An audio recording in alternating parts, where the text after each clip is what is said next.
Nikahi mantan muridku. Malam pertama, aku dibuat tergila-gila saat dia menyentuh hatiku.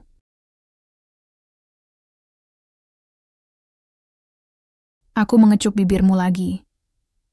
Kali ini lebih dalam, lidah kita bertemu. Napasku memburu.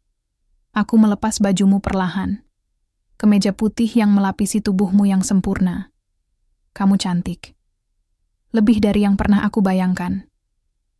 Bagaimana mantan muridku memiliki tubuh indah dan payudara montok bahkan perawan yang belum terjamah sama sekali.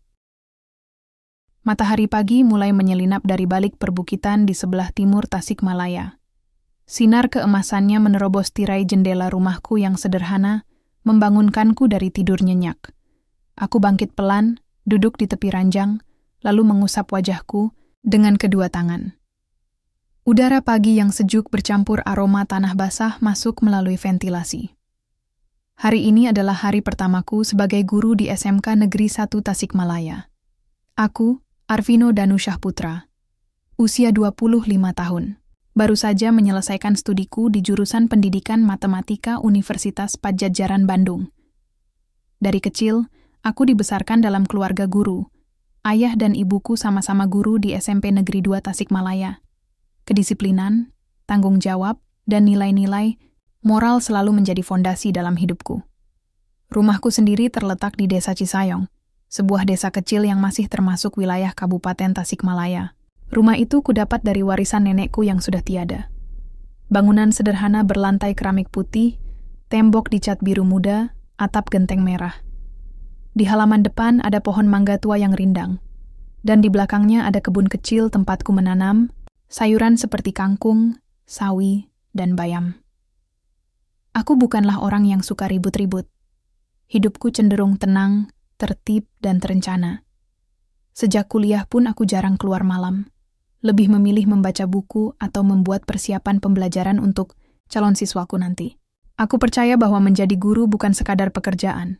Ini adalah panggilan jiwa. Setelah mandi dan sarapan roti panggang dengan teh hangat, aku bersiap-siap berangkat ke sekolah. Sepeda motor bebek lawas warna hitam yang kuberi nama Sri Kandi sudah menunggu di garasi. Aku tidak memiliki mobil, tapi itu tak pernah jadi masalah bagiku. Selamat pagi, Bu. Sapaku pada Ibu Endang, tetanggaku yang sedang menyiram bunga di halaman rumahnya. Pagi, Nak Vino, hari ini mulai kerja ya? Tanyanya sambil tersenyum ramah. Iya, Bu. Semoga lancar, jawabku sambil membetulkan helm. Tak lama setelah itu, aku meluncur menuju sekolah. Jalanan masih sepi, hanya sesekali kutemui petani yang sedang berjalan kaki ke sawah. Angin pagi menyapa wajahku lembut, membuatku semakin bersemangat. SMK Negeri 1 Tasikmalaya berdiri megah di pinggir jalan raya utama. Gedungnya cukup besar, dengan lapangan olahraga yang luas dan taman yang terawat rapi. Aku memarkir motorku di area parkir guru, lalu berjalan menuju ruang guru. Selamat datang, Pak Guru baru, sambut salah satu staf administrasi dengan senyum lebar. Aku tersenyum tipis. Terima kasih, saya siap membantu. Di ruang guru, aku bertemu dengan beberapa rekan guru senior. Ada Ibu Rina, guru bahasa Indonesia yang ramah, Pak Heri, guru fisika, yang suka ngelawak, dan Kak Lucy, guru prakarya yang lumayan gaul. Apa kamu akan mengajar kelas mana? Tanya Kak Lucy sambil menyeruput kopinya. Kelas X dan Ekase, jurusan Tata Boga dan Tata Niaga, jawabku. Oh, banyak cewek di situ, ucap Pak Heri sambil mengedip nakal. Aku hanya tersenyum kikuk.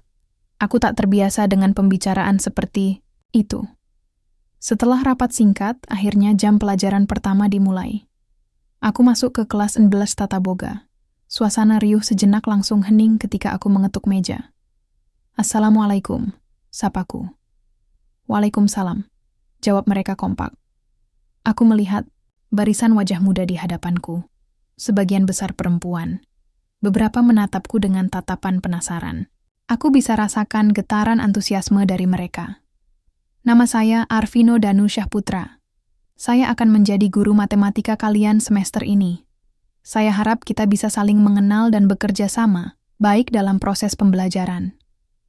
Aku mulai menjelaskan materi dasar tentang fungsi kuadrat. Tapi aku sadar, Ekspresi murid-muridku mulai lesu. Mata mereka mulai berkeliaran, atau bahkan ada yang menguap pelan. Aku menghela napas. Aku tahu, matematika seringkali dianggap momok oleh siswa. Tapi aku tidak akan membiarkan itu terjadi di kelasku.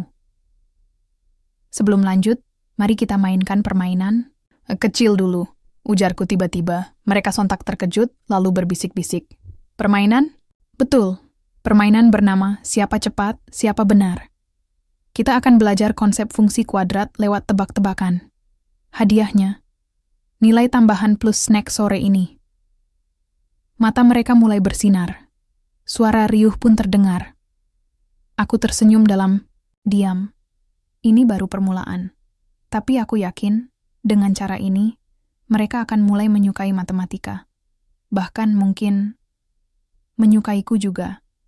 Namun, aku harus tetap waspada. Aku adalah seorang guru.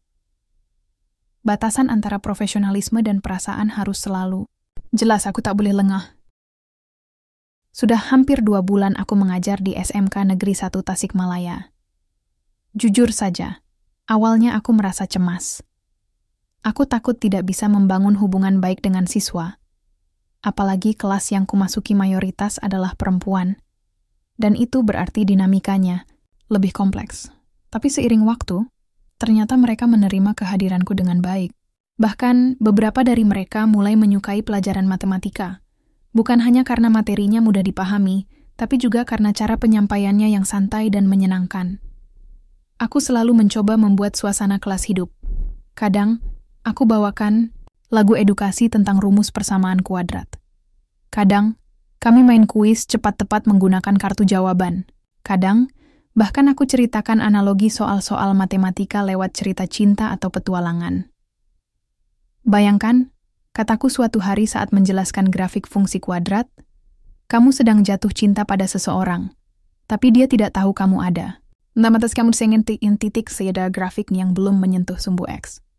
Belum terlihat, belum dikenal, tapi jika kamu berani mendekati dan menunjukkan dirimu, maka kamu akan menyentuh hatinya. Titik tersebut pun akan memotong sumbu X, dan itu disebut akar real. Murid-murid tertawa, beberapa berseru, "Wah, romantis banget, Pak." Aku tersenyum. Memang itulah tujuanku. Aku ingin mereka tidak lagi melihat matematika sebagai sesuatu yang menyeramkan. Aku ingin mereka belajar tanpa beban, namun tetap serius. Dari semua murid di kelasku, ada satu nama yang mulai sering muncul dalam daftar nilai teratas, Aurelia Putri Mardianti, biasa dipanggil Leila oleh teman-temannya. Tapi ia minta dipanggil Aurelia saja karena merasa lebih dewasa. Ia cantik, putih, berisi, dengan senyum yang selalu membuat suasana kelas terasa hangat. Ia duduk di barisan tengah, selalu datang tepat waktu, dan rajin mencatat setiap penjelasanku. Bahkan ketika aku sudah selesai bicara, ia masih menulis sesuatu di bukunya, sepertinya catatan tambahan untuk dirinya sendiri. Pernah suatu kali, usai jam pelajaran, ia mendekatiku. "Pak Vino, boleh saya tanya sesuatu?" Katanya sambil tersenyum manis. "Silakan Aurelia. Kenapa matematika jadi terasa gampang kalau kakak yang ngajar? Padahal sebelumnya, saya sangat membenci pelajaran ini." Aku terdiam sejenak, lalu menjawab, "Mungkin karena kamu baru menemukan guru yang bisa membuka hatimu untuk menerima matematika, atau mungkin karena kamu memang pintar, cuman belum percaya diri." Aurelia tertawa kecil. Pipinya memerah. "Kalau begitu, saya boleh minta les tambahan, ya? Saya mau bisa lebih baik lagi. Biar nanti ujian nasional lancar." Aku mengangguk. "Tentu saja, tapi harus izin orang tua dulu ya." "Pasti. Terima kasih Kak Vino." Ia memberikan hormat ala tentara, lalu berlari riang meninggalkan ruang kelas. Aku ingat betul pertama kali melihat Aurelia. Saat itu, minggu pertama masuk sekolah. Ia duduk di bangku paling belakang dengan rambut hitam panjang yang digerai, wajahnya datar, jarang ikut diskusi. Setelah selesai absensi, aku memperkenalkan diri dan langsung memberikan soal latihan sederhana untuk mengetahui kemampuan dasar mereka. Hasilnya, Aurelia dapat nilai 50, yang artinya ia benar-benar butuh banyak bantuan. Aku tidak langsung menegurnya. Tapi beberapa hari kemudian, saat jam istirahat, Aku lihat dia sedang mengerjakan soal matematika sendirian di kelas. Wajahnya kesal. Tangannya gemetar. Beberapa coretan di bukunya tampak salah total. Aku mendekatinya. "Ada yang bisa dibantu?" Tanyaku pelan. Ia terkejut. Kak Vino. Maaf, saya cuma iseng aja ngerjain soal ini. Aku melihat soal itu. Soal tentang sistem persamaan linear dua variabel. Jawabannya benar-benar acak-acakan. "Kamu tahu caranya substitusi?" Tanyaku. Iya, menggeleng pelan. "Nggak, Kak. Saya nggak pernah paham soal begini." Aku lalu duduk di bangku depannya, ambil buku tulisku, dan jelaskan langkah demi langkah, dengan sabar. Perlahan-lahan. Sampai akhirnya ia tersenyum kecil. "Oh, jadi begini tuh caranya. Kayaknya gampang banget ya, Kak, kalau Kakak yang ngajar." Sejak saat itu, ia mulai aktif di kelas, mulai bertanya, mulai berani angkat tangan. Nilainya pun naik perlahan, dari 50 menjadi 65, lalu 75, sampai akhirnya stabil di angka 85, 90. Aku tidak pernah curiga apa-apa. Bagiku, ia hanyalah murid yang ingin belajar lebih giat. Hingga suatu hari, beberapa minggu menjelang ujian nasional, Aurelia semakin sering datang ke rumahku untuk les tambahan. Karena rumahku dan rumahnya hanya terpisah satu desa, ia kadang pulang bersamaku, atau bahkan memilih menumpang motorku. Aku sempat ragu, tapi ia bilang, "Ayah sama ibu udah izinin kok, Kak. Asal bareng Kak Vino aman." Dan aku percaya. Suatu sore, saat les selesai, hujan deras turun. Kami terpaksa menunggu di teras rumahku. Untuk mengisi waktu, kami ngobrol santai. "Kak Vino, kenapa sih kakak nggak pacaran dulu? Kan kakak muda, tampan, ramah. Pasti banyak cewek yang suka." Aku tertawa kecil. Aku masih fokus kerja dulu. Lagi pula, aku merasa umurku cukup matang untuk langsung serius. Kalau pacaran, nanti-nanti saja. Atau malah langsung nikah sekalian.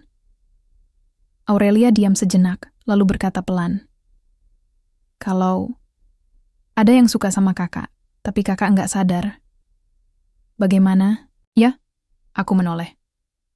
"Maksud kamu?" Ia tersenyum tipis. "Bukan maksud apa-apa. Cuma nanya aja." Aku tak menjawab. Aku tak tahu harus merespons apa. Suasana terasa agak canggung. Hujan mulai reda. "Sudah, pulang yuk. Besok kita lanjut belajar." "Lagi," ujarku sambil memasang helm. Aurelia mengangguk. "Iya, Kak." Namun, sebelum naik motor, ia berkata pelan, "Terima kasih ya, Kak. Sudah selalu sabar sama saya." Aku tersenyum. Itu tugas saya sebagai guru, harus sabar. Sejak percakapan itu, sikap Aurelia padaku berubah. Ia jadi lebih perhatian. Selalu membawa camilan saat les. Pernah sekali, ia bawakan teh hangat dengan roti selai. Katanya, "Biarkan saya yang urus kakak." Aku heran, tapi tak protes. Saat ujian simulasi, nilainya sempurna. Aku bangga. Ia bahkan menulis pesan pendek di kertas soal. "Semua ini karena kakak. Terima kasih." Aku tersenyum. Tapi entah mengapa, hatiku berdebar aneh. Aku mulai merasa bahwa perasaan Aurelia bukan sekadar rasa sayang kepada guru. Tapi aku tak ingin buru-buru menyimpulkan. Aku harus tetap profesional, karena aku adalah gurunya. Usianya baru 17 tahun. Masih remaja, masih polos. Aku tak boleh lengah. Hari itu adalah hari kelulusan. Langit Tasikmalaya terlihat cerah, seolah memberkati akhir dari perjalanan panjang para siswa kelas Dobalza. Lapangan SMK Negeri 1 Tasikmalaya penuh sesak dengan orang tua, guru, dan murid-murid yang berpakaian rapi dalam seragam putih abu-abu. Aku duduk di deretan depan bersama rekan-rekan guru. Di atas panggung, kepala sekolah membacakan daftar nama siswa yang lulus. Riuh tepuk tangan dan sorak kebahagiaan menyelimuti suasana. Di antara kerumunan, aku mencari sosok Aurelia. Hatiku berdebar tanpa alasan jelas. Aku tahu ia pasti lulus. Nilainya selalu stabil di angka tinggi. Tapi entah mengapa, ada rasa cemas aneh yang tak bisa kujelaskan. Akhirnya, namanya dipanggil. Aurelia Putri Mardianti. Ia melangkah pelan menuju panggung, tersenyum lembut. Ia tampak cantik hari ini. Rambutnya disanggul rapi, wajahnya sedikit berbeda dari biasanya. Ada semacam ketenangan di matanya. Setelah menerima ijazah dan foto kelulusan, ia turun dari panggung dan langsung berjalan lurus ke arahku. Aku sempat memicingkan mata, tidak percaya. Ia mendekat, lalu tiba-tiba saja, "Terima kasih, Kak Vino." Ia memelukku. Erat. Aku terkejut. Sekitar kami mulai heboh. Beberapa murid tertawa. Sebagian lagi bersorak-sorai. Guru-guru di sekitarku saling pandang. Ada yang tersenyum, ada yang pura-pura sibuk. Aku ingin melepaskannya, tapi tubuhku seperti membeku. Bau parfumnya harum, hangat, seperti kenangan sore saat hujan turun, dan kami menunggu di teras rumahku. "Tanpa Kakak, mungkin saya nggak akan sampai di titik ini," bisiknya pelan. Aku menarik napas dalam-dalam, lalu berkata, "Pelan, istighfar dulu ya. Jangan begini." Tapi ia malah tertawa kecil. Lalu, dengan suara cukup keras agar semua orang mendengar, ia berkata, "Saya bangga punya guru sepertimu, Kak Vino. Semoga kamu tetap menjadi guru yang hebat untuk generasi berikutnya." Ia melepaskan pelukan itu, lalu pergi begitu saja, meninggalkanku, dengan rasa bingung yang campur aduk. Esok paginya, aku menerima pesan dari Aurelia. "Aurelia, Kak Vino, boleh saya minta waktu sebentar? Saya mau pamitan secara resmi, kalau besok atau lusa saya udah pulang ke Bogor." Aku membalas singkat, "Arvino." "Boleh. Kapan?" Aurelia.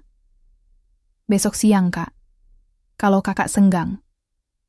Pertemuan terakhir besok siang, aku menunggunya di ruang belakang sekolah, tempat biasa kami les. Tempat yang biasa sunyi, hanya diisi suara burung dan desir angin dari pepohonan. Aurelia datang dengan tas besar di punggungnya. Ia memakai kaos putih polos dan celana jeans biru. Rambutnya digerai, seperti biasa. "Kamu benar-benar akan kuliah di IPB?" tanyaku setelah kami duduk. Ia mengangguk. "Iya, Kak. Jurusan agribisnis. Ayah sama ibu senang banget." Aku tersenyum. "Baguslah. IPB itu universitas bagus. Kamu pasti bisa." Ia diam sejenak, lalu bertanya pelan, "Kak Vino, apa Kakak merasa ada yang beda dari saya?" Aku terdiam. Pertanyaan itu terasa ambigu, tapi aku mencoba menjawab dengan tenang. "Ada. Kamu lebih dewasa sekarang, lebih percaya diri. Nilaimu naik, sikapmu juga lebih baik." Ia tersenyum kecil. "Itu karena Kakak." Aku menggeleng. "Nggak cuma karena aku, itu juga karena usaha. Kamu sendiri."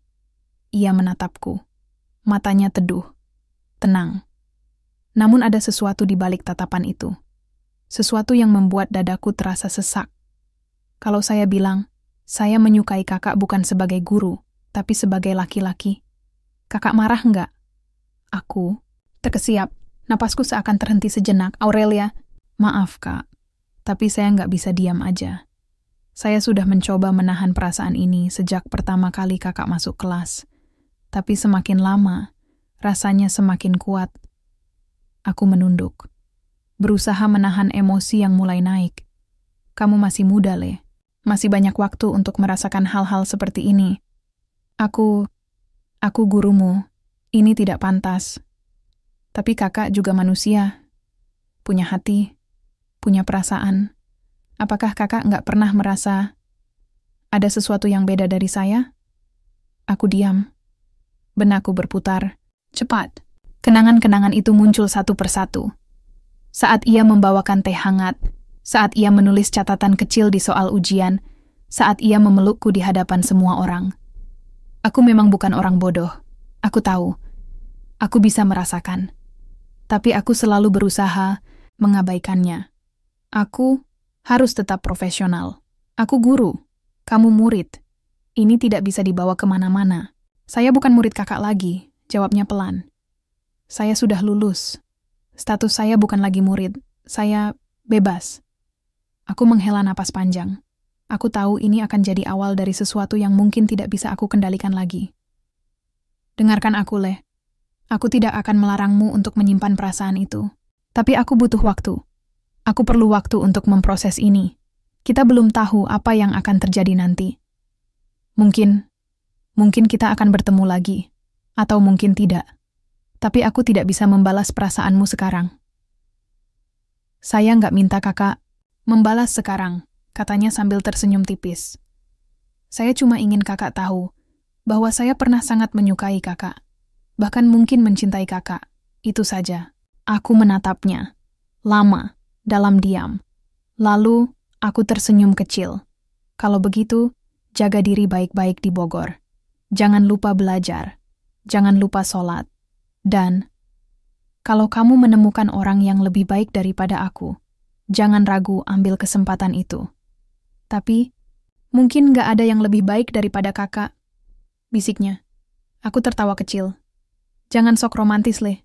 Ia ikutan tertawa. Tapi aku tahu. Di balik tawa itu, ada rasa sakit yang ia coba sembunyikan. Beberapa minggu setelahnya Aurelia benar-benar pergi ke Bogor. Ia mulai kuliah di IPB. Kami jarang komunikasi. Hanya sesekali ia mengirim pesan ucapan selamat pagi atau doa agar aku selalu dilindungi. Aku mencoba melanjutkan hidup seperti biasa.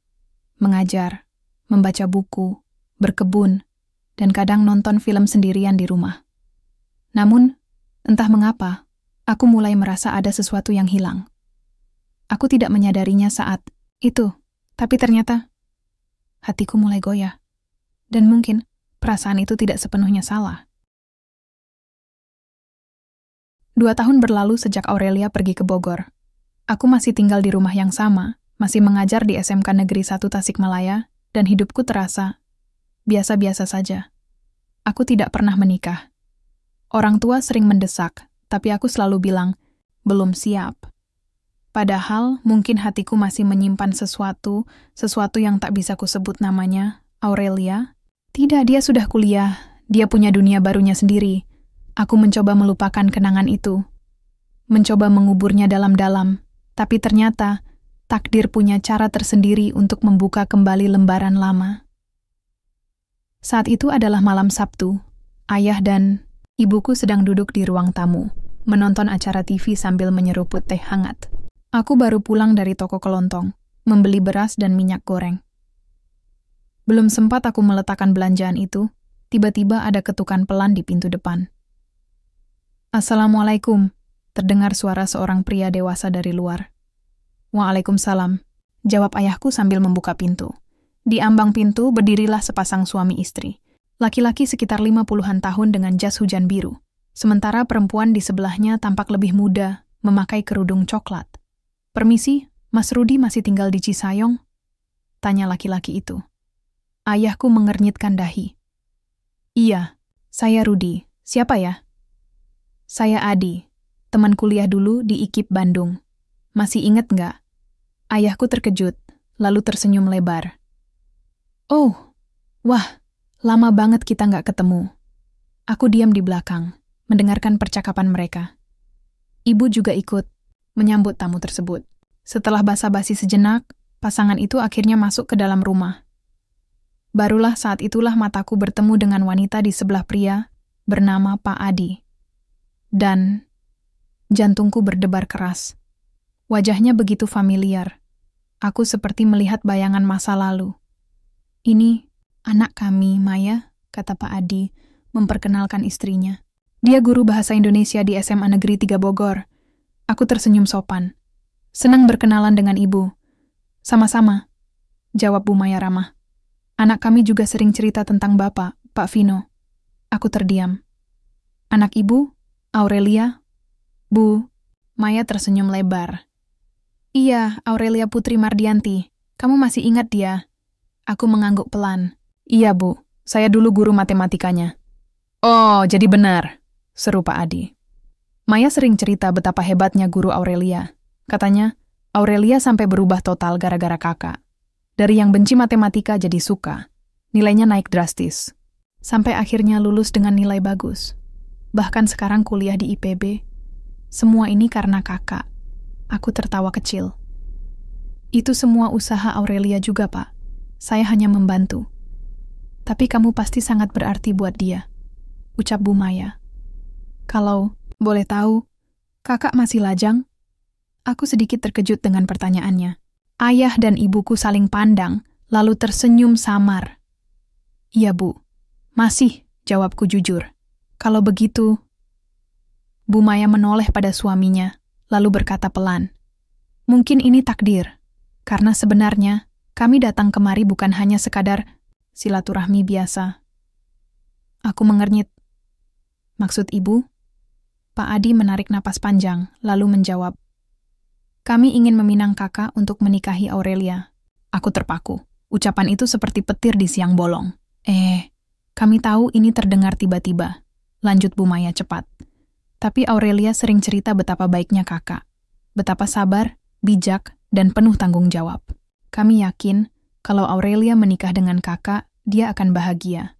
Aku tak bisa berkata apa-apa. Ayahku langsung menyela. Nak Vino, ini kesempatan langka. Mereka teman baik ayah. Lagi pula, Aurelia itu cantik, pendidikan tinggi, rajin sholat. Cocok untukmu. Ibuku menepuk pundakku. Kamu pikirkan dulu ya, Nak. Tapi ayah dan ibu setuju kok kalau kamu mau menerimanya. Aku menunduk. Hati ini mulai bergolak. Bayangan wajah Aurelia muncul satu persatu. Pelukannya di hari kelulusan, ucapan pamitnya, surat-surat kecil yang ia tinggalkan di buku soal, senyumnya, suaranya, kata-katanya. Boleh saya bicara dengan Aurelia dulu? Tanyaku akhirnya. Tentu, jawab Bu Maya. Dia sebenarnya juga tahu kalau kami datang ke sini. Dia cuma bilang, silakan aja, asal Kak Vino nggak dipaksa. Aku tersenyum tipis. Bahkan sampai sekarang, ia masih peduli padaku. Beberapa jam setelah tamu pulang, aku menghubungi Aurelia lewat WhatsApp. Arvino. Halo Le. Ada waktu ngobrol? Aurelia. Ada, Kak. Emang ada apa? Arvino. Orang tuamu datang ke rumahku tadi. Mereka bilang ingin menjodohkanku dengan kamu. Lama sekali tidak ada balasan. Hingga akhirnya, Aurelia, maaf Kak, aku nggak tahu mereka bakal melakukan ini. Aku cuma bilang ke Mama bahwa kakak orang yang penting buat aku. Tapi aku nggak pernah suruh mereka datang ke sana. Arvino, tenang aja, aku nggak marah. Aku cuman ingin dengar langsung dari kamu. Apa kamu masih merasakan hal yang sama? Aurelia, iya, aku masih merasakan hal yang sama. Tapi aku nggak akan memaksa kakak. Kalau kakak nggak nyaman, aku akan menghilang lagi. Aku janji, aku menatap layar ponselku lama. Dadaku terasa sesak. Arvino, aku butuh waktu. Aku nggak bisa jawab sekarang, tapi aku tidak menolak. Aurelia, terima kasih Naka, itu sudah cukup buat aku. Beberapa minggu berikutnya, hubungan kami mulai intens lagi. Kami sering video call, berbicara tentang banyak hal, tentang masa lalu, tentang impian, tentang harapan.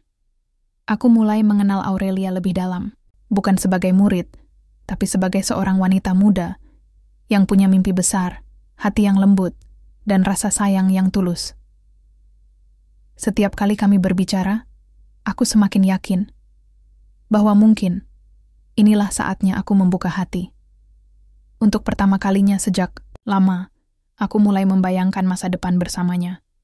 Bukan sebagai guru dan mantan murid, tapi sebagai dua jiwa yang saling menemukan makna cinta. Hari itu akhirnya tiba, langit Tasikmalaya cerah, dengan angin sepoi-sepoi membawa aroma bunga melati dari taman rumahku. Suara alunan musik pernikahan terdengar lembut dari tenda yang didirikan di halaman depan.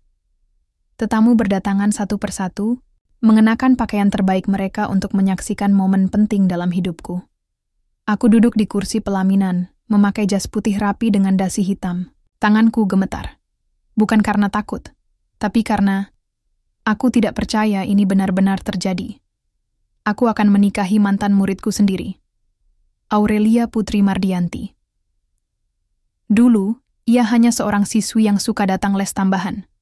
Kini, ia adalah calon istriku.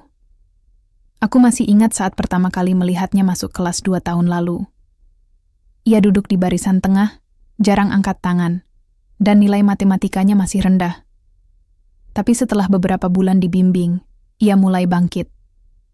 Mulai percaya diri, bahkan mungkin mulai mencintaiku. Dan hari ini, di usia 27 tahun, aku resmi menjadi suaminya. Saat ijab kabul upacara dilangsungkan sederhana namun khidmat. Ayah Aurelia, Pak Adi, bertindak sebagai wali. Ustaz membuka acara dengan doa pembuka, lalu membacakan ayat-ayat suci Al-Quran yang menenangkan hati. Lalu, saat itulah, Saudara Arvino Danusyah Putra, apakah engkau bersedia menerima Aurelia Putri Mardianti sebagai istri dalam keadaan apapun, dalam suka dan duka, dalam sehat maupun sakit, sampai maut memisahkan kalian? Aku menarik napas panjang. Matamu menatapku dari balik cadar pengantinmu. Aku bisa merasakan senyummu di balik kain itu. Saya bersedia. Dengan mas kawin emas seberat 10 gram, dibayar tunai. Dibayar tunai. Ucapan itu keluar dari mulutku tanpa ragu. Sorak. Riuh langsung membahana. Teriakan takbir terdengar dari tamu undangan. Orang tua kami saling berpelukan. Ibuku menangis haru. Begitu juga ibumu. Kami dipersilakan naik ke pelaminan. Di sana, kita duduk bersebelahan. Aku ingin menyentuh tanganmu, tapi aku menahan diri. Ini belum waktunya. Belum saatnya aku menyentuhmu sebagai suami. Malam pertama setelah rangkaian acara selesai, malam tiba. Kami berdua kembali ke rumahku, rumah yang sederhana, tapi kini terasa seperti istana bagi kami. Di dalam kamar, suasana terasa agak canggung. Lampu tidur menyala redup, memberi nuansa hangat. Kamu masih memakai gaun pengantinmu, dengan kerudung yang sudah dilepas. Rambutmu sedikit berantakan karena seharian beraktivitas. Tapi bagiku, kamu tetap cantik. Aku mendekatimu pelan. Jarak antara kita semakin sempit. Aku mengusap pipimu lembut. Kamu siap? Tanyaku pelan. Kamu tersenyum, menatapku dengan mata teduh. Iya, Kak. Aku siap. Aku sudah lama menunggu ini. Aku menarik napas panjang. Aku tidak pernah membayangkan akan seperti ini. Bahwa suatu hari, aku akan tidur di ranjang yang sama dengan mantan muridku. Dengan orang yang dulu hanya bisa kuajari tentang fungsi kuadrat. Kini akan kuajarkan arti cinta secara utuh. Aku mendekatimu perlahan. Jarak antara kita semakin sempit. Aku mengusap pipimu lembut. Aku tidak ingin menyakitimu, bisikku. Kamu tersenyum tipis. Aku tahu. Itu sebabnya aku yakin. Kamu adalah orang yang tepat. Aku mencium dahimu. Lalu, bibirmu. Ciuman itu membuat tubuhku hangat. Aku bisa merasakan detak jantungmu. Cepat. Sama seperti milikku. Aku mulai melepas kerudungmu. Rambutmu tergerai. Bau parfummu menyelimuti ruangan. Hangat. Manis. Menggoda. Kita berbaring bersebelahan. Aku mencium lehermu. Kamu mendesah pelan. Tubuhmu menggeliat di bawah sentuhanku. Arvino. Bisikmu. Aku tersenyum. Ya sayang, jangan perlakukan aku seperti muridmu dulu. Malam ini, aku bukan Aurelia muridmu. Aku Aurelia istrimu. Aku menatapmu. Matamu berkaca-kaca. Tapi senyummu tetap indah. Maaf kalau aku agak grogi. Ini pertama kalinya aku melakukan ini untukmu. Kamu tersenyum lebih lebar. Tidak apa-apa. Aku juga. Malam ini adalah malam pertamaku juga. Aku mengecup bibirmu lagi. Kali ini lebih dalam. Lidah kita bertemu. Napasku memburu. Aku melepas bajumu perlahan. Kemeja putih yang melapisi tubuhmu yang sempurna. Kamu cantik. Lebih dari yang pernah aku bayangkan. Aku menatap tubuhmu. Payudaramu besar dan membusung indah. Kulitmu putih dan lembut. Aku tidak bisa menahan diri. Aku menjilat dan menghisap salah. Satu putingmu perlahan. Arvino. Desahmu pelan. Aku tersenyum. Kamu sangat indah, Le. Kamu menutup mata, menikmati setiap sentuhan dan hisapan dariku. Tanganku turun ke perutmu, lalu ke pinggangmu. Aku melepas rokmu, hingga kini kamu hanya memakai celana dalam putih. Aku mencium pusarmu, lalu turun ke area sensitifmu. Aku mulai menjilat perlahan, membuka labiamu dengan lidahku. Kamu mengerang keras. Arvino, oh Tuhan, aku belum pernah merasakan ini.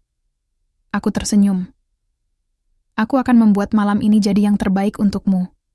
Aku terus menjilat klitorismu dengan gerakan lembut, kadang cepat, kadang lambat. Kamu mulai menggeliat di atas ranjang. Aku mau kamu sekarang.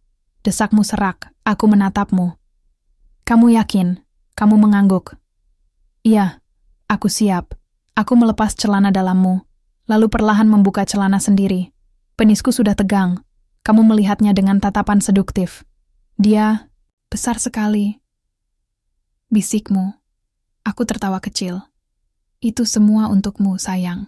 Aku mulai mendekatkannya ke vaginamu. Perlahan, pelan-pelan, tarik napas dalam-dalam. Ini akan terasa sedikit sakit di awal, tapi nanti akan enak. Kamu mengangguk. Aku menempelkan kepala penis ke lubang vaginamu, lalu perlahan masuk. Ah, kamu mengerang. Wajahmu kesakitan sejenak, tapi aku memelukmu erat.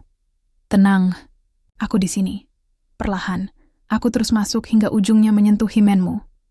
Sekali dorong, aku tembus batas itu.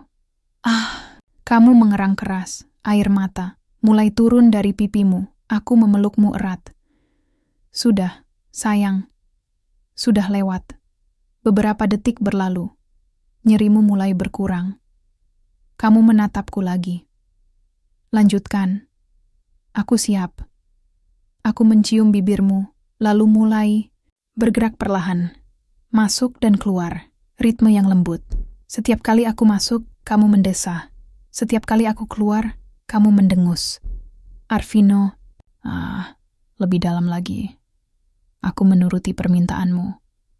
Gerakanku mulai lebih dalam. Lebih intens. Payudaramu bergoyang mengikuti ritme tubuhku. Kamu ketat sekali, Le. Enak banget. Kamu tersenyum sambil mendesah. Aku suka rasanya. Seperti kamu mengisi seluruh tubuhku. Aku mencium lehermu, lalu menjilat puting payudaramu lagi. Kamu mulai menggeliat hebat. Napasmu memburu. Aku mau keluar. Bisikmu. Aku mempercepat gerakanku. Hingga akhirnya, kamu mengerang keras, orgasme menghantam tubuhmu. Aku juga tidak bisa bertahan lama. Beberapa detik kemudian, aku menyemprotkan sperma ke dalam rahimmu.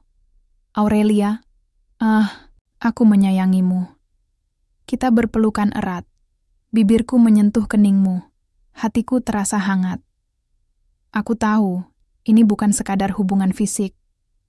Ini adalah awal dari sebuah komitmen. Sebuah perjalanan baru.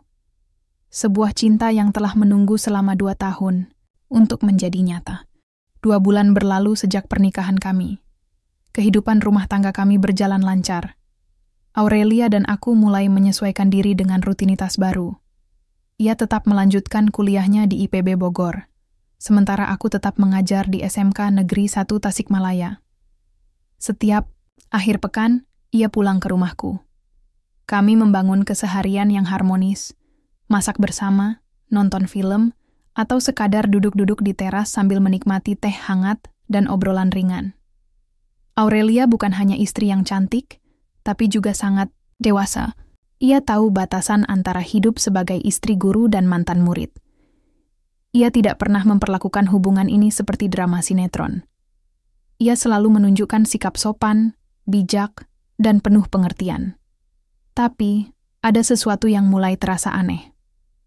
Beberapa minggu setelah pernikahan, aku mulai menerima pesan-pesan aneh dari nomor asing.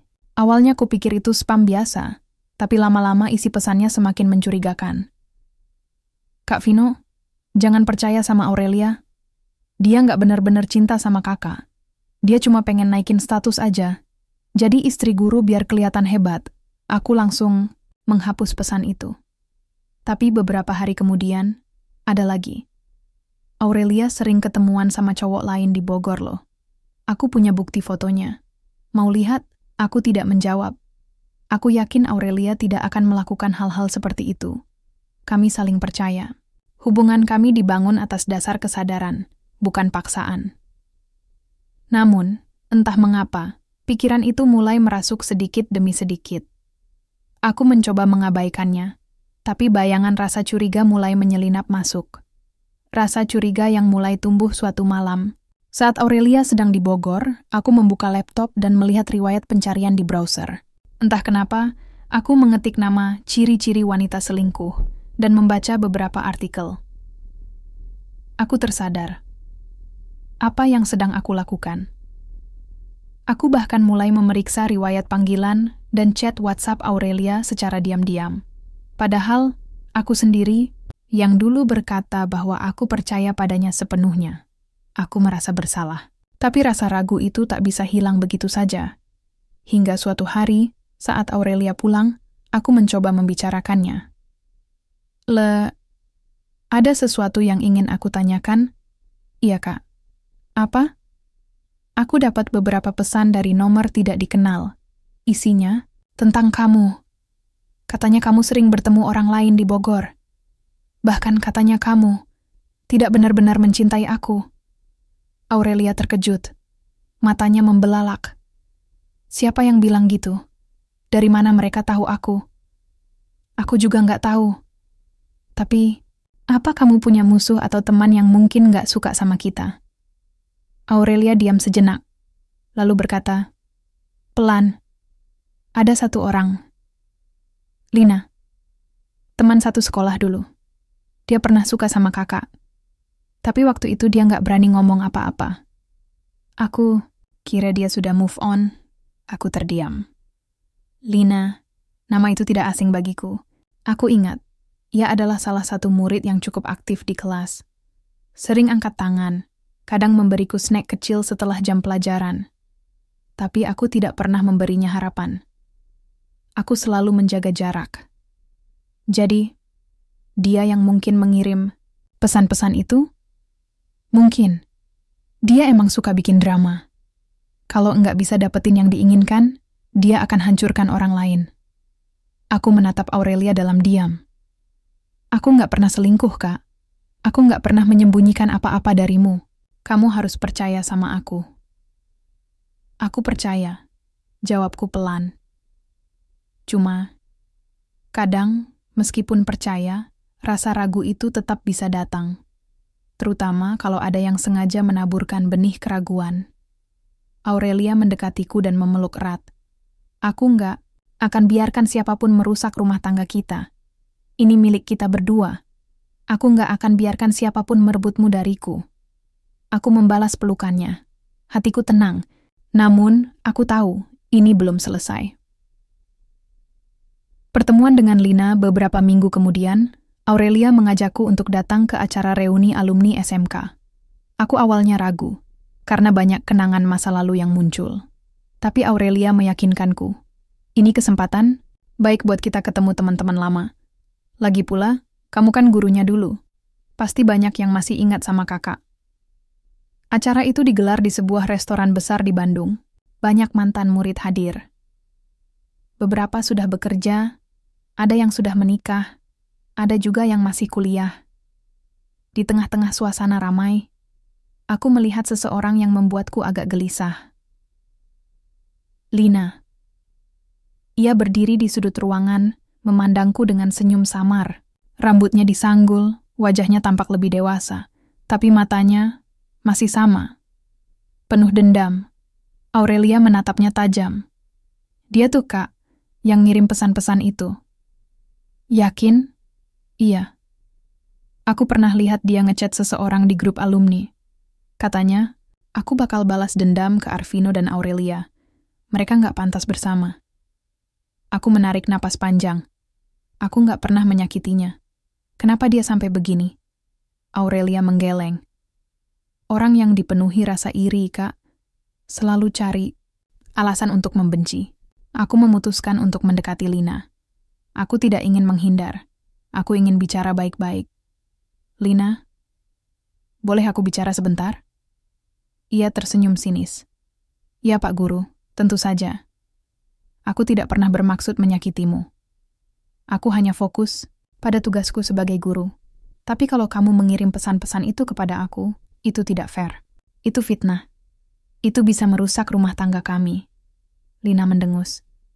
Kamu pikir Aurelia itu bersih? Dia manfaatin kakak. Dia pura-pura baik biar bisa nikah sama kakak. Biar kelihatan hebat. Itu tidak benar, potong Aurelia. Aku mencintai kakak dari hati. Bukan karena status atau apapun. Dan kamu tahu itu. Tapi kamu iri. Karena kamu nggak bisa dapetin kakak. Kamu mau hancurin kami. Lina diam. Wajahnya mulai memerah. Kamu egois, Lina. Lanjutku. Kalau kamu memang suka sama aku, tunjukkan dengan cara yang benar. Bukan dengan fitnah. Bukan dengan menghancurkan orang lain. Kalau kamu ingin dicintai, belajarlah mencintai orang lain dengan tulus. Lina menunduk. Lama ia diam. Lalu, tanpa kata, ia berjalan pergi. 2 bulan berlalu sejak pernikahan kami. Kehidupan rumah tangga kami berjalan lancar. Aurelia dan aku mulai menyesuaikan diri dengan rutinitas baru. Ia tetap melanjutkan kuliahnya di IPB Bogor, sementara aku tetap mengajar di SMK Negeri 1 Tasikmalaya. Setiap akhir pekan, ia pulang ke rumahku. Kami membangun keseharian yang harmonis, masak bersama, nonton film, atau sekadar duduk-duduk di teras sambil menikmati teh hangat dan obrolan ringan. Aurelia bukan hanya istri yang cantik, tapi juga sangat dewasa. Ia tahu batasan antara hidup sebagai istri guru dan mantan murid. Ia tidak pernah memperlakukan hubungan ini seperti drama sinetron. Ia selalu menunjukkan sikap sopan, bijak, dan penuh pengertian. Tapi, ada sesuatu yang mulai terasa aneh. Beberapa minggu setelah pernikahan, aku mulai menerima pesan-pesan aneh dari nomor asing. Awalnya kupikir itu spam biasa, tapi lama-lama isi pesannya semakin mencurigakan.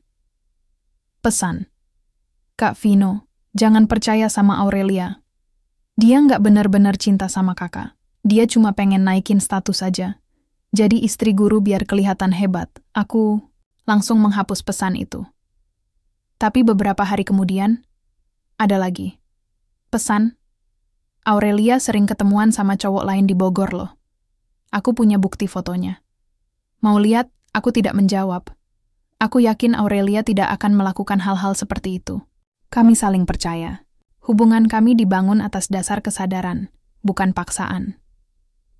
Namun, entah mengapa, pikiran itu mulai merasuk sedikit demi sedikit. Aku mencoba mengabaikannya, tapi bayangan rasa curiga mulai menyelinap masuk. Rasa curiga yang mulai tumbuh suatu malam. Saat Aurelia sedang di Bogor, aku membuka laptop dan melihat riwayat pencarian di browser. Entah kenapa, aku mengetik nama ciri-ciri wanita selingkuh dan membaca beberapa artikel. Aku tersadar. Apa yang sedang aku lakukan? Aku bahkan mulai memeriksa riwayat panggilan dan chat WhatsApp Aurelia secara diam-diam. Padahal, aku sendiri yang dulu berkata bahwa aku percaya padanya sepenuhnya. Aku merasa bersalah. Tapi rasa ragu itu tak bisa hilang begitu saja. Hingga suatu hari, saat Aurelia pulang, aku mencoba membicarakannya. Ada sesuatu yang ingin aku tanyakan? Iya, Kak. Apa? Aku dapat beberapa pesan dari nomor tidak dikenal. Isinya tentang kamu. Katanya kamu sering bertemu orang lain di Bogor. Bahkan katanya kamu tidak benar-benar mencintai aku. Aurelia terkejut. Matanya membelalak. Siapa yang bilang gitu? Dari mana mereka tahu aku? Aku juga nggak tahu. Tapi, apa kamu punya musuh atau teman yang mungkin nggak suka sama kita? Aurelia diam sejenak, lalu berkata, pelan, ada satu orang. Lina, teman satu sekolah dulu. Dia pernah suka sama kakak. Tapi waktu itu dia nggak berani ngomong apa-apa. Aku kira dia sudah move on. Aku terdiam. Lina. Nama itu tidak asing bagiku. Aku ingat, ia adalah salah satu murid yang cukup aktif di kelas. Sering angkat tangan, kadang memberiku snack kecil setelah jam pelajaran. Tapi aku tidak pernah memberinya harapan. Aku selalu menjaga jarak. Jadi, dia yang mungkin mengirim pesan-pesan itu? Mungkin. Dia emang suka bikin drama. Kalau nggak bisa dapetin yang diinginkan, dia akan hancurkan orang lain. Aku menatap Aurelia dalam diam. Aku nggak pernah selingkuh, Kak. Aku nggak pernah menyembunyikan apa-apa darimu. Kamu harus percaya sama aku. Aku percaya, jawabku pelan. Cuma, kadang, meskipun percaya, rasa ragu itu tetap bisa datang. Terutama kalau ada yang sengaja menaburkan benih keraguan. Aurelia mendekatiku dan memeluk erat.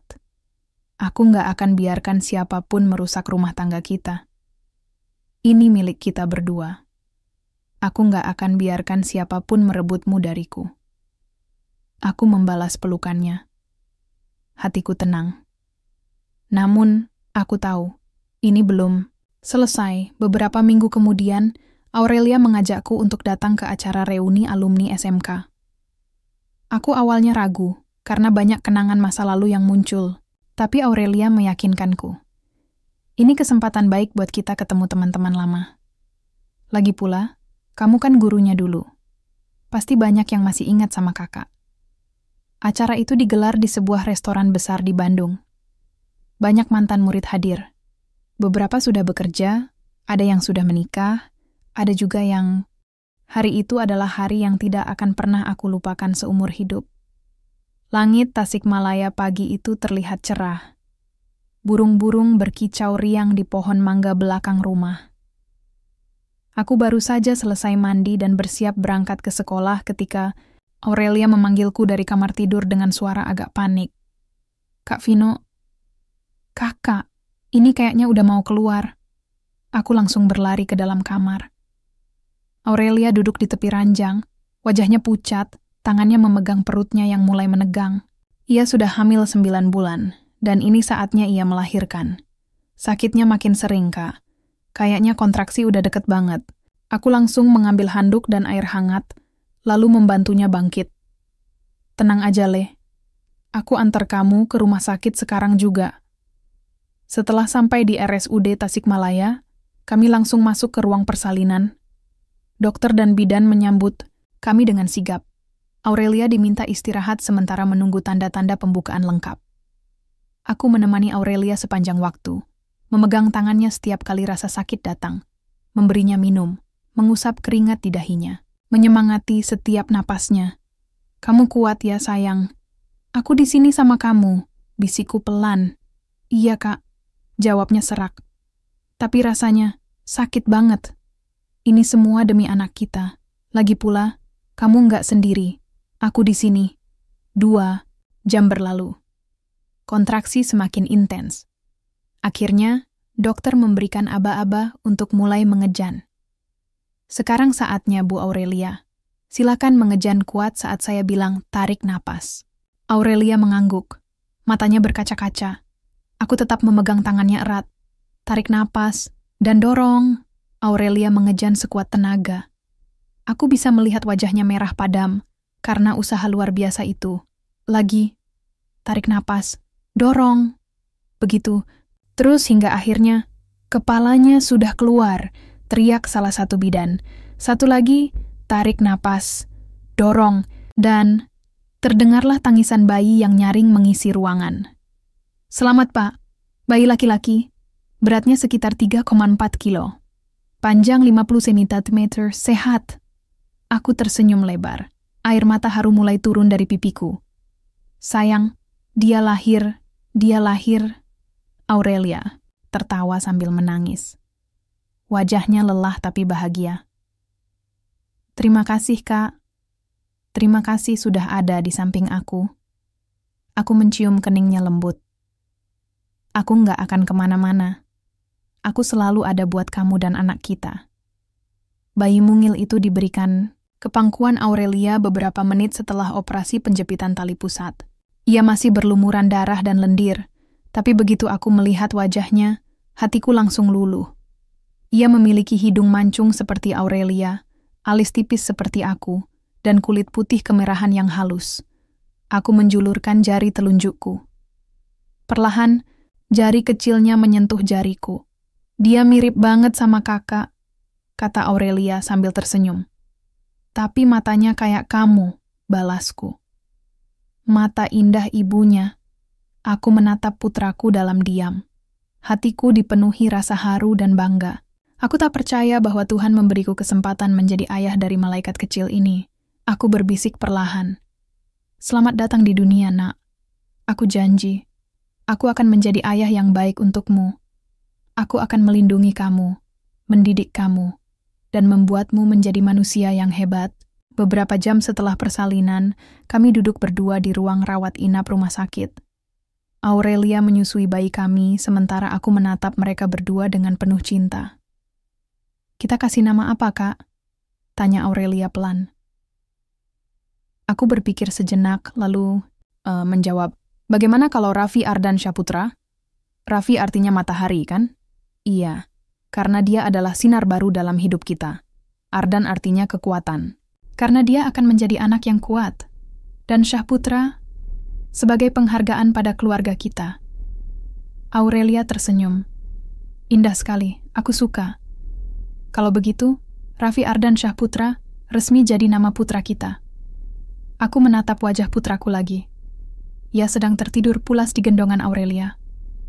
Raffi, semoga kamu tumbuh menjadi anak yang soleh, pintar, dan penuh kasih sayang, seperti ibumu.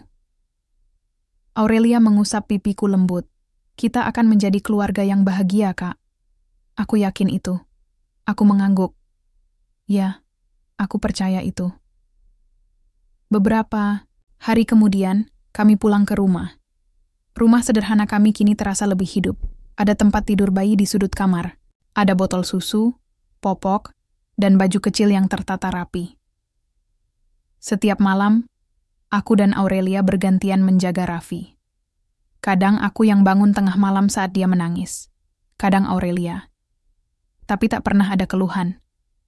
Justru, setiap detik bersamanya terasa begitu berharga. Aku ingat betul suatu malam, saat Aurelia tertidur lelah, aku menggendong Raffi di kursi goyang di teras belakang. Langit malam penuh bintang.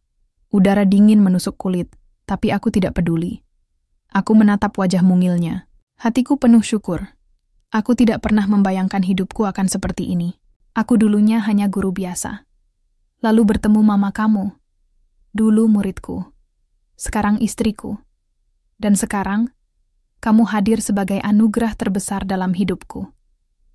Aku janji, aku akan menjaga kalian berdua sampai akhir hayatku. Aku mengecup keningnya, lembut. Ia tersenyum dalam tidurnya. Aku menatap langit malam.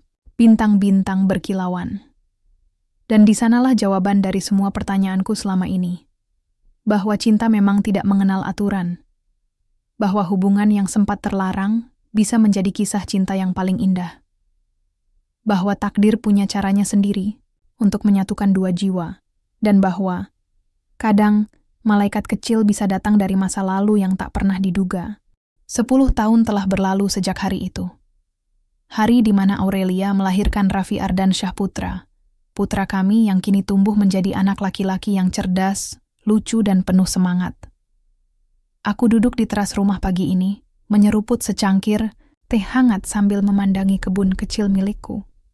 Pohon mangga tua masih rindang seperti biasa. Burung-burung berkicau riang di atas cabangnya. Udara Tasikmalaya tetap segar seperti dulu, meski kadang musim hujan membuat jalanan jadi becek. Raffi sedang bermain bola dengan teman-temannya di halaman depan. Ia sudah berusia 10 tahun, tinggi badannya cukup untuk ukuran anak seusianya. Ia mewarisi kecerdasan ibunya dan sikap tenangku. Tapi kalau soal humor dan kelakuan usilnya, itu semua dari Aurelia. Kak Vino, panggil suara familiar dari dalam rumah. Aku tersenyum. Iya, sayang. Ada apa? Aurelia keluar dengan celemek biru muda, rambutnya disanggul asal-asalan.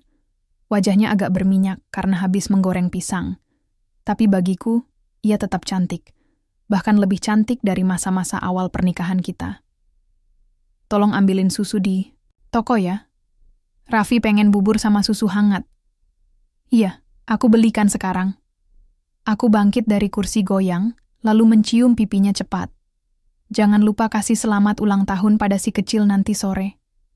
Ujarku sambil membetulkan helm. Iya, pasti. Kamu juga jangan lupa bawakan hadiah spesial ya. Aku tertawa kecil. Sudah pasti. Saat motorku melewati jalan desa menuju toko kelontong, pikiranku melayang pada kenangan-kenangan lama. Dulu, saat pertama kali aku mengajar di SMK Negeri 1 Tasikmalaya, aku tidak pernah membayangkan akan sampai di titik ini. Aku hanya ingin menjadi guru yang baik, membantu murid-muridku memahami matematika tanpa rasa takut. Lalu muncullah Aurelia, muridku yang awalnya membenci matematika, yang sering datang les tambahan, yang akhirnya menyukaiku bukan sebagai guru, tapi sebagai seorang lelaki. Aku sempat ragu, sempat takut bahwa hubungan ini salah, takut bahwa masyarakat tidak akan menerima, takut bahwa ini adalah kesalahan besar dalam hidupku. Tapi waktu membuktikan sebaliknya. Aurelia tidak hanya menjadi istri yang hebat, tapi juga partner hidup yang paling bisa aku andalkan. Ia mendukungku saat aku sedang down, saat nilai ujian, siswaku jelek, atau saat aku harus menghadapi konflik internal dengan diriku sendiri. Dan ketika Raffi lahir, hidupku benar-benar lengkap. Aku membeli susu UHT favorit Raffi, lalu memilih beberapa camilan sehat untuk Aurelia. Saat keluar dari toko, mataku menangkap sesosok wanita yang tampak familiar. Lina. Wanita yang dulu mencoba merusak rumah tangga kami. Wanita yang pernah mengirim pesan-pesan fitnah, bahkan mencoba menjebak Aurelia agar diceraikan. Ia sedang membeli minuman ringan bersama seorang anak kecil. Tampaknya ia sudah menikah dan punya keluarga sendiri. Aku ragu sejenak, lalu akhirnya mendekatinya. Lina. Lama tidak bertemu. Ia menoleh, terkejut, matanya sedikit panik. Oh, Kak Vino. Iya, lama sekali. Kamu udah nikah? Iya, sudah 5 tahun lalu. Ini anakku Faris. Aku menunduk sedikit, tersenyum pada anak kecil itu. Hai nak, kamu tampan sekali. Anak itu tersipu-sipu, lalu bersembunyi di balik ibunya. Aku menatap Lina lagi. Aku harap kamu bahagia sekarang. Aku nggak dendam sama kamu. Aku cuma mau kamu tahu bahwa cinta yang tulus itu nggak perlu dibenci. Cinta itu pantas didapatkan oleh orang yang layak. Lina diam. Lalu pelan-pelan ia berkata, Maaf Kak, dulu aku egois. Aku iri sama kamu dan Aurelia. Aku mikirnya cuma soal diri sendiri. Sekarang setelah punya keluarga sendiri, aku baru sadar arti cinta yang sebenarnya. Aku tersenyum. Ya, begitulah hidup. Kadang kita perlu jatuh dulu biar tahu arti bangkit. Aku maafkan kamu, Lina. Semoga kamu bahagia. Ia mengangguk. Terima kasih, Kak. Aku melambaikan tangan, lalu berjalan kembali ke motor. Hatiku ringan. Saat aku pulang, Aurelia sudah menyiapkan bubur ayam dan susu hangat di meja makan. Raffi sedang mandi, sementara Aurelia membersihkan dapur. Beli apa aja? Tanyanya sambil tersenyum. Susu, roti, sama camilan buat kamu. Sayang banget sih, Kak. Aku mendekatinya dari belakang, lalu memeluknya erat. Aku sayang kamu. Lebih dari apapun di dunia ini. Aurelia tertawa kecil. Iya, aku juga sayang kakak. Sampai tua nanti. Sampai mati pun, aku tetap sayang kamu. Raffi masuk ke ruang makan dengan rambut basah. Ayah beli susu belum? Aku tertawa. Iya nak, buat kamu juga ada camilan. Wah, asik. Kami duduk berdua di meja makan, menemani Raffi makan. Suasana rumah terasa hangat, tenang, nyaman. Aku menatap wajah Aurelia, masih cantik, masih manis, masih membuat hatiku berdebar seperti dulu. Aku menatap wajah Raffi. Tampan, lucu, ceria. Aku menatap langit-langit rumahku, tempat semua kenangan ini tercipta. Aku menatap hidupku, dan aku tersenyum, bahagia. Aku dulu pernah ragu, aku pernah takut. Aku pernah merasa bahwa cinta yang tumbuh antara guru dan mantan murid adalah sesuatu yang salah. Tapi ternyata, tidak semua hal yang dianggap tabu adalah dosa. Ada cinta yang lahir dari pembelajaran, dari pengertian, dari kesabaran, dari doa-doa malam yang dipanjatkan bersama. Cinta kami tidak sempurna. Ada konflik, ada ujian, ada godaan dari luar. Tapi kami berhasil melewati semuanya, karena kami saling percaya, saling melindungi, saling memperbaiki. Aku tidak menyesal menikahi Aurelia, tidak pernah. Karena dari semua orang yang pernah mengisi hidupku, dia satu-satunya yang bisa membuatku merasa utuh.